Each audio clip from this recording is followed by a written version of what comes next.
өлкөнүн президенттери Худжанд шаарында ратификациялык грамоталар менен алмашуу жөнүндө протоколго кол коюу аземине катышты.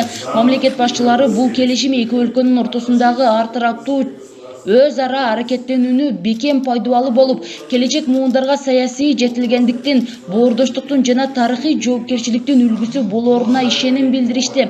Ратификациялык грамоталар эки өлкөнүн ортосундагы мамлекеттик чек ара жөнүндө келишимди юридикалык жактан бекемдейт жана чек араны толук демаркациялоо, чек ара инфратүзүмүн модернизациялоо жана чек арага чектеш райондордо ынак коңшулаштыкты чыңдоо үчүн зарыл шарттарды түзөт.